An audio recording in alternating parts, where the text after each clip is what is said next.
Hello, and welcome to the Devils in God's Country. I am one of your co-hosts, Casper Rigsby, and this is my lovely, lovely co-host.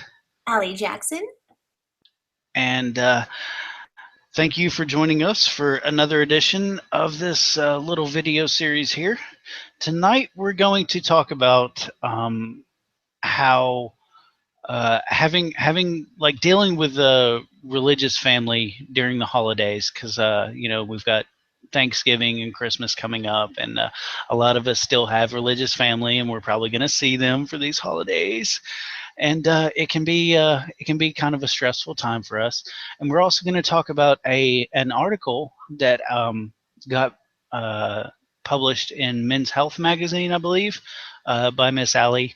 Wonderful, wonderful article that unfortunately I think got a little butchered in the message there. So I'll let Allie start off and talk a little bit about her article and talk about what happened there and how that made her feel. So yeah, I was asked by Men's Fitness to answer a question that was put into Ask Men's Fitness, which was awesome because it was actually about atheism, and that's something that most people don't really put out there much in the fun media, I guess. So it was kind of cool seeing that Men's Fitness was dealing with more than just physical fitness, but actually a spiritual fitness, I guess. So the question was, am I a hypocrite if I pray with my family at Christmas time? Of course, my answer was, no, you're not a hypocrite. But I did get into some detail about how it's important to find the perfect balance between respecting your own beliefs and showing respect to others as well. Depending on where you are, it's really important to show respect to people. Something that Richard Dawkins says when he walks into a temple, an Indian temple, a Hindu temple, he'll take off his shoes before entering the temple. It's not to respect the building, it's not to respect the religion, but it's to respect the people that's inside of that building. So if you're going over to, say your mom's house and mom likes to pray and have the whole family join in, there's nothing wrong with you bowing your head and showing some respect to your mother's beliefs. The way it was kind of edited was edited to say, always pray, because why not? And that's not quite my message, but I guess if I were forced to stick with one absolute or another, which is impossible to even conceive because there's always exceptions to the rules, I personally would always pray if I were going over to somebody else's house. I would not pray to God, but I would absolutely bow my head in silence and respect for the people whose house that I was visiting. That's just me. And everyone is different. Everyone has their own ideas. Everyone has their own feelings and thoughts. And it's your life. You need to do what you can live with. I personally wouldn't choose a holiday as the day to bash heads with Aunt Elda over whether or not there's a God. That's just not the time for me. But maybe that's the time for you. And if that is the time for you, that's perfectly okay. But I certainly don't think that anyone should be going around telling other atheists they're stupid, they're bad people, or whatever, because they choose peace over standing up for what they believe at that particular moment. So that's kind of what was put out there. Casper, how do you feel about that? Well, for me personally, it's sort of like you said, it's sort of a when in Rome situation. It's a matter of respecting the people, and like you said with Dawkins, it's not about respecting the religion or respecting the beliefs. It's about respecting the person and saying, I respect you as an individual, and you're right to believe what you want. And certainly when we do that at our family gatherings, I tell my children, just hush and be quiet and let everybody do their thing. Take it as a moment of silence, a moment of reflection for yourself, to think about yourself and what you could do better in your life or whatnot. But you don't have to pray. You don't have to pray to a God. And I think the line in the sand for me would be if I was asked to lead a prayer. I couldn't do that. that's sort of the line in the sand to me. I can't lead a prayer, because to me that's sort of a mental masturbation in my mind. Like, why am I talking to myself? This is silly. I'm not going to do that. But I'll certainly respect you, and just remain calm and quiet, and respectful of your traditions and whatnot. Um, so yeah, like I said, it's sort of a when in Rome situation for me. So somebody posed this question on our Atheist Republic main page. We asked that question basically: when you go over to other people's houses, do you pray? And of course, my answer was, yeah. When I go over to other people's houses and they say, before dinner, let's bow our heads, and they start praying out loud, I will absolutely bow my head and let them do what they want to do. So they said, well, what if you're at your house and you invite people over and they want to pray? And my answer to that, what didn't seem very popular to a lot of people, but my answer then too was absolutely. Because when I invite people over to my house, and you're a guest in my house is your house. So you to a reasonable degree are welcome to kick off your shoes, go into my fridge, get yourself drink, food. You don't have to ask. My house is your house. So if somebody did, before I offered them dinner from me, if they wanted to lead a prayer, they're more than welcome to. I will absolutely bow my head.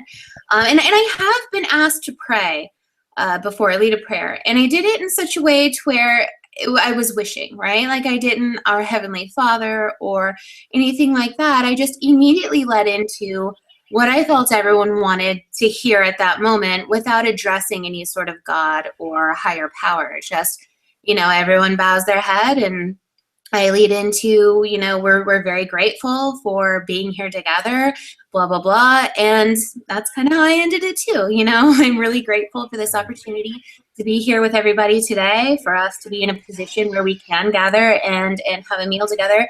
And I love you guys. And that was the end of the prayer. So, my answer might not have been popular. How do you feel about that? If somebody comes into your house and they want to pray over the No, food you provide. yeah, and they're welcome to pray over the food that I provide. That's fine, and it's weird for a lot of people when I give that sort of answer, because a lot of people that have followed me and read my blogs and read my books, they know I'm a pretty antagonistic atheist. I'm very anti-theistic, and so it's sort of weird for them to see me taking that viewpoint. But the point is, as we've pointed out here, it's about respecting the person, and that person, shouldn't be put into a place where they feel awkward, just because I have a different viewpoint than them, because I don't feel awkward. I don't have to feel awkward about that. And again, that gets into where people feel weird when they hear me say that, because like I've even written a blog talking about public prayer being mental masturbation, and like keep your dick zipped up in public, but that's um my viewpoint as far as being an anti-theist, and my viewpoint with dealing with people with dealing with individuals, it toes a fine line. I'm very anti-theistic. I don't agree with religion at all, but at the same respect, I totally agree with respecting people and showing people respect. And so you kind of have to toe that line, I think, and I think a lot of other atheists um, may still be in the point where they're still angry about getting out of something that hurt them. I know I'm several years out of being religious, and it's still, I look back on my religious past, and it still hurts. It's still something that did damage. So a lot of people can't put themselves in that position and say, I'll just let it slide. Yeah, they can't. One of the ladies on there said, "No way. I would stop them if they tried praying in my house, and I would be a hypocrite. I have raised my children to believe that they can't pray because they're not praying to anybody." And I certainly wouldn't teach my children that, but I'm not going to bash anyone else for teaching their kids what they want to teach their kids. But I asked her, I said, how would you stop someone from praying? Would you physically stop them? How does one go about stopping someone from praying? I just, thought police kind of popped into my head. How can you, if someone is clearly bowing their head and is praying right in front of you, what are you going to do? Start banging plates together? No prayer in my house. It sounds ridiculous to me. So I don't quite understand that yet. I am one who is, again, like you, I'm very anti-theistic. I think it's silly. I think praying is very silly. I still kind of get angry when prayers are offered to me. And I will let people know right away, please don't. Let's go ahead and save your time. Pray for the homeless or whatever else it is you pray for, but let's not pray for me.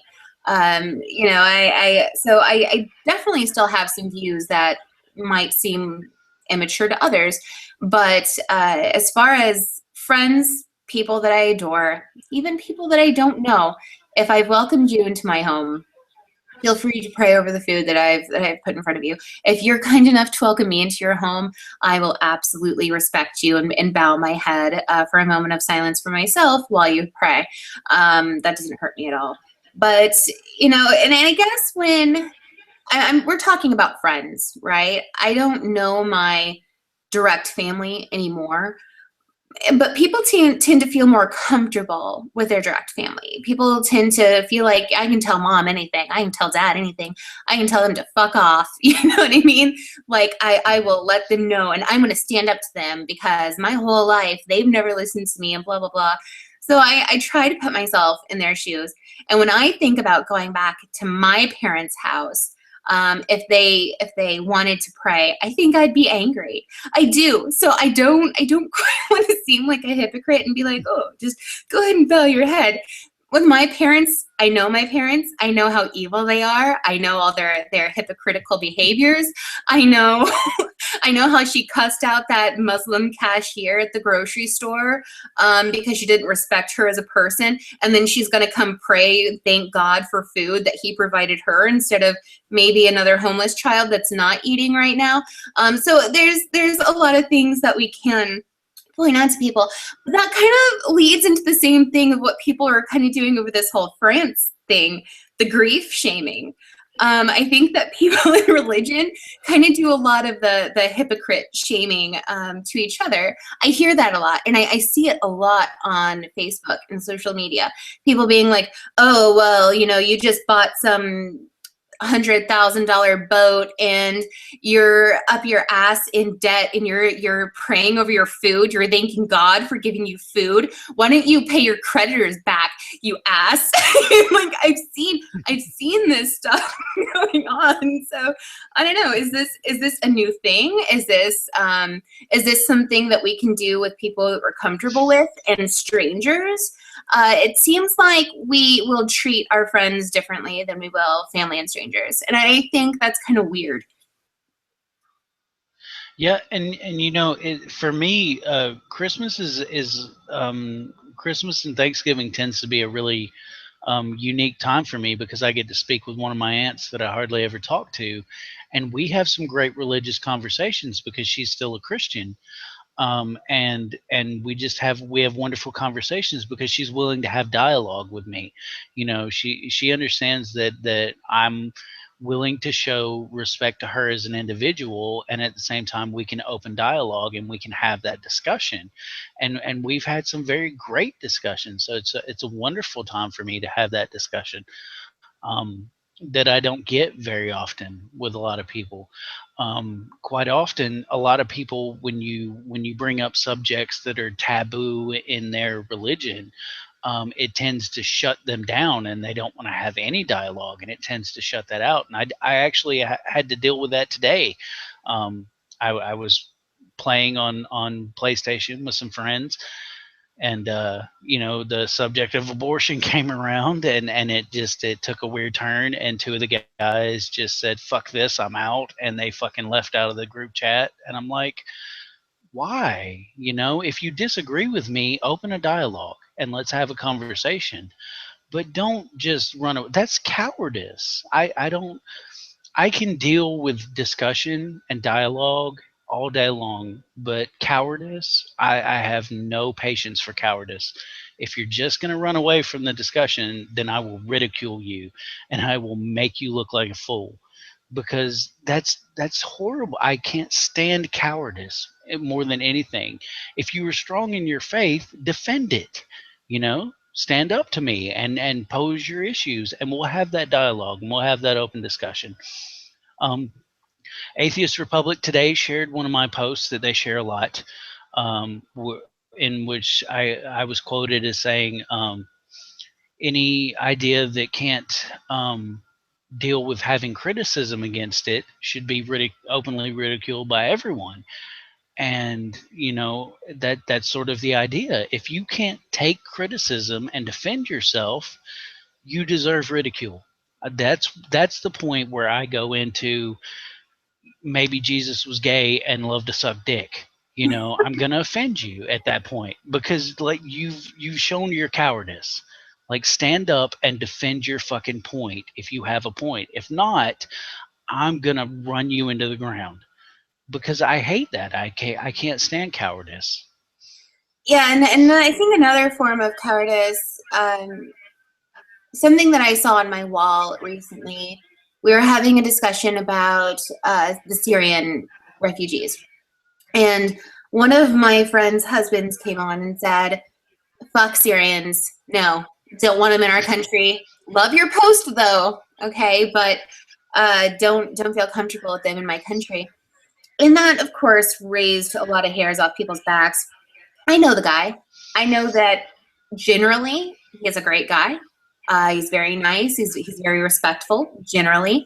Okay, I think it's important that everyone understands one opinion doesn't make a person.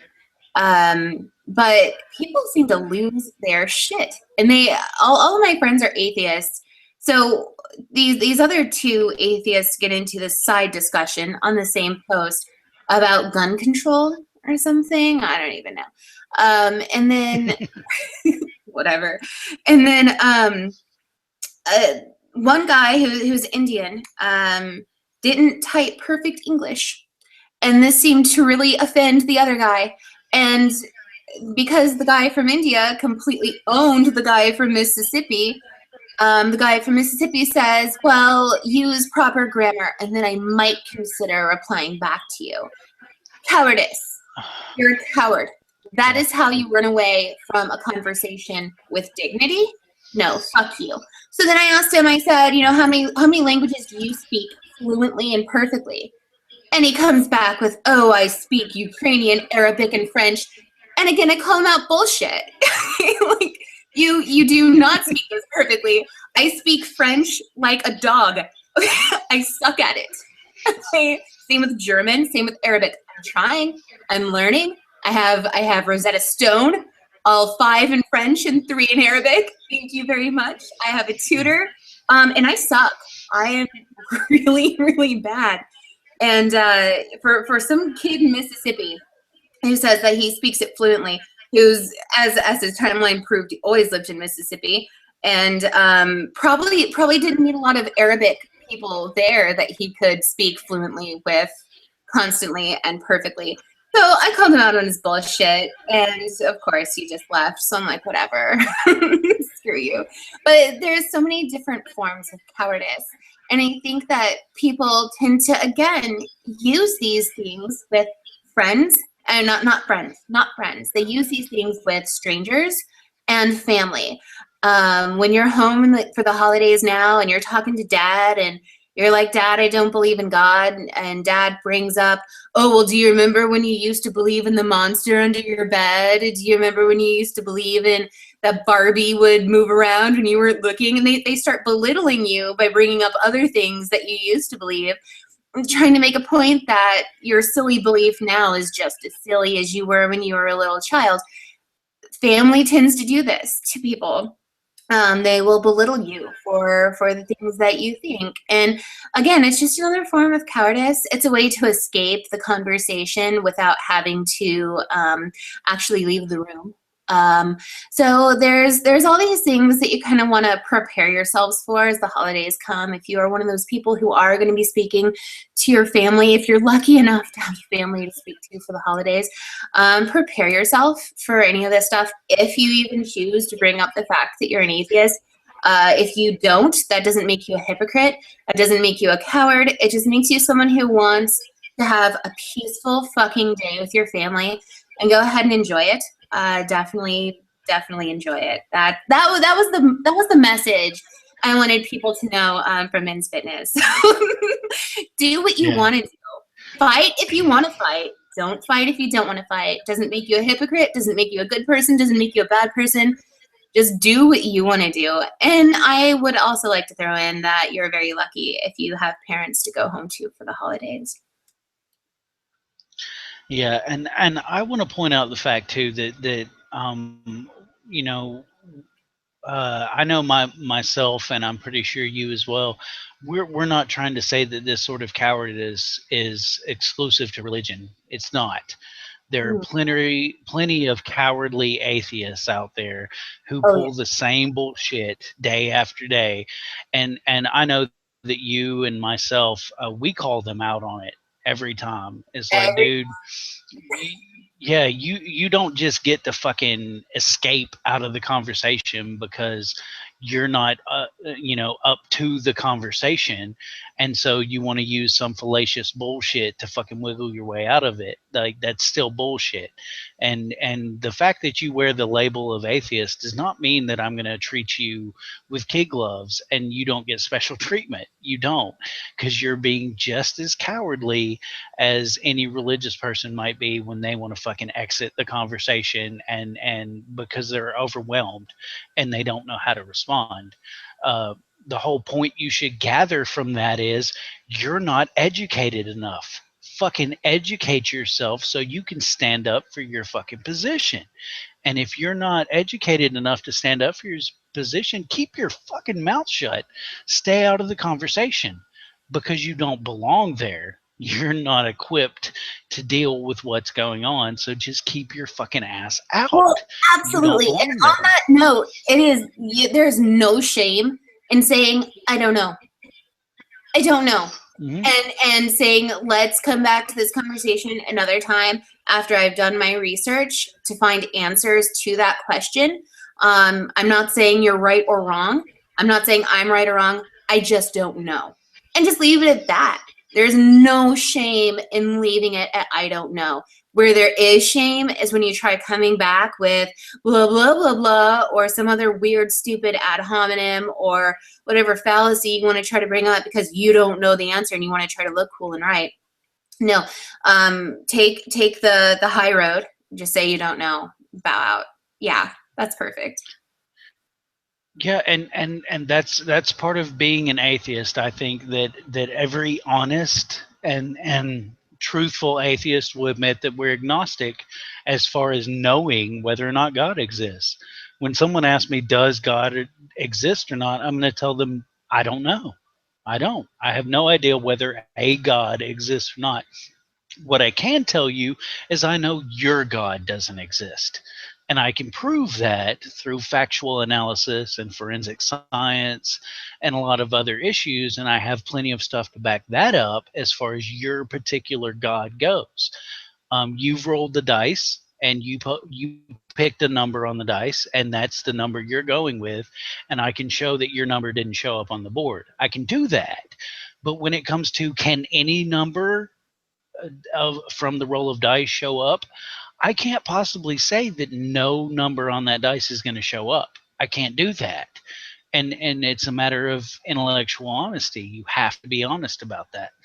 Can you prove that there is no God at all? And every atheist should be very honest about that and say, no, I cannot prove that no God at all exists. What I can prove is that your God doesn't exist. You picked a God, and there are a lot of things that are involved in that which allow me to prove that that God doesn't exist. So you have to be very specific in what you talk about. Yeah, no, that's a very good point. I hate getting into that particular topic because there are so many people that bring up so many fantastic points. Are you agnostic about Santa Claus? Are you agnostic about the Tooth Fairy? Why do you have to be agnostic about someone's God that they threw up and said, hey, there's this? I like to go around and in one of the conflict groups, I had someone agree to the fact that I had a jibbity in my hibbity. Lord knows what the hell that even fucking means. But he said, sure, there's a possibility. There's a possibility there's a jibbity in the hibbity. And like, so how far do we take I'm agnostic? How far do we take it? If I tell you that, there's a pink elephant in my pants, are you seriously going to tell me that you believe that there is a giant zoo-sized pink elephant in my pants right now? I don't know. I mean, like, how many ideas do we have to be agnostic about? So on that one, I am gonna take my own advice and just say I don't know. I don't know how I feel about it because I've heard so many great points on both sides about the agnosticism. Can I say without a doubt there is no God? I am of any sort in this world. I think that's kind of what you were saying about being more specific about your ideas and what you're saying. In that case, you're right. We all need to be intellectually honest there and say we cannot disprove the fact that there isn't any God of any type whatsoever. But the Christian God, I don't feel like I want to be agnostic about that. I'm not agnostic about Santa Claus. I don't know. I don't know what to say. Yeah, and it's very specific. When someone says, "Are you agnostic about Santa Claus?" and no, I'm not. I'm fucking completely gnostic when it comes to the idea of Santa Claus. Why? Because that is a very specific idea. It's a dude in a red suit that flies around the entire planet in one night and delivers presents to children. I know that doesn't exist, and I can know that through forensic science and other principles put forward that show that that can't possibly exist. The same goes with Yahweh and Allah and Vishnu and Shiva. It comes down to, yes, I can prove that God doesn't exist. Can I say that there's no God? No, I certainly can't do that. But Santa Claus is specific. The Easter Bunny, the Tooth Fairy, that's specific. And yes, when you say this specific idea, then I can point to that and say, yes, no, I can prove that that doesn't exist.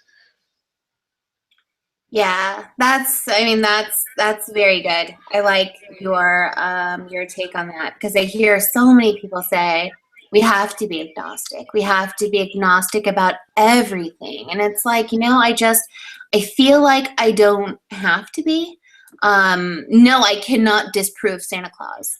I can't disprove him. But I can use my common sense and kind of know that he doesn't exist. He's not real. there's these aspects. People always come back with, "Well, prove that he doesn't," and it's like I don't have to. That's not. But then they're like, "Well, you're taking a stance. You're saying he does not exist. Therefore, you've made a claim, and now you need to prove your claim." And it's like I said, when that comes up, I like to say I don't know. I don't know how I feel about this yet. I am working on it, and I will get back to you. But yeah, I'm not agnostic about many things. So I think I'd be a hypocrite if I told people that you need to be. But yeah. Yeah, and okay, I think we're sort of approaching the 30-minute mark. So what is your honest advice, mostly that was left out of your article, that you would give to people in dealing with their family and loved ones in this holiday season, when they want to pray and when they want to bring up issues like there's a war on Christmas and there's a war on Christians and that sort of shit. So, what would your advice be to people who are atheists who have religious family and they're going to have to deal with here in this holiday season? My advice is enjoy your family, cherish your family, cherish the fact that you have a crazy ass uncle who has crazy ass ideas, who thinks that 9/11 never happened and we're all going to hell because the world is ending in 30 days. Whatever the fuck his weird, crazy ass messages might be, enjoy the fact that you have such a thing. And for that one day, try to enjoy it. Try to play along with him, see how far he goes with shit. drop new crazy ideas in his head. And the next day after you leave, feel free to email him, hop on his social media, and just tear him a new one after the holiday's over and you've enjoyed it. Feel free to do whatever makes you feel comfortable and happy. If your way of enjoying your family is, asserting your beliefs around them because you feel that you're respecting them by doing so, by all means do it. Bottom line is, it's your life, it's your holiday, but you need to remember it's not just your holiday. It is your sisters and your brothers and your moms and your dads and everyone else's too. So find the perfect balance. Find your happy medium. Go into it knowing already how you're going to behave, and promise yourself that you're going to stick to that behavior. And that's the best thing you can do for yourself. So, my advice to anyone who's going to be going through this in the next month or month and a half or so, is this: this festival that we're fixing to celebrate, that we call Christmas now, it originated from pagan ideas, and I know we like to point back to Saturnalia and how that was interloped into with uh, Roman culture and whatnot, but it goes back further than that. And even before that, we had other pagan religions that dealt with just getting together and celebrating the winter solstice and celebrating the harvest and celebrating making it through another year. And I think that's what we need to focus on. You've made it through another revolution of the earth around the sun, and that is something worth celebrating. Just being here and being with family and having a chance in your life to interact and love and enjoy your day with people. So take it as what it is, and as the old saying goes, don't sweat the petty shit and don't pet the sweaty shit. So it's petty to focus on whether someone prays or not at dinner over the turkey.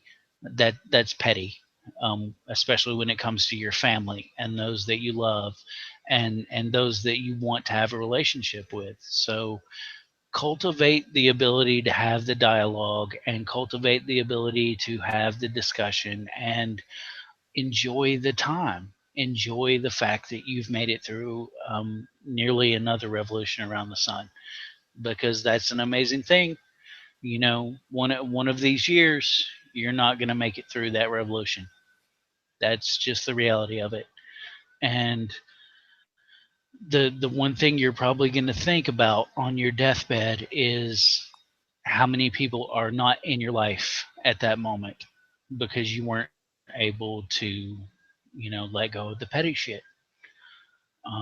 When it comes to family and friends, it's a different matter than when it comes to your everyday life and what we do on social media, and what those of us who fight for justice and equality do on a daily basis on social media. This day is about love and interaction and creating a bond. that goes beyond all the rest of that petty bullshit. So enjoy your holiday and don't let something as trivial as a prayer ruin your holiday and ruin your family experience. You want to offer anything else, Allie? I think you summed it up beautifully.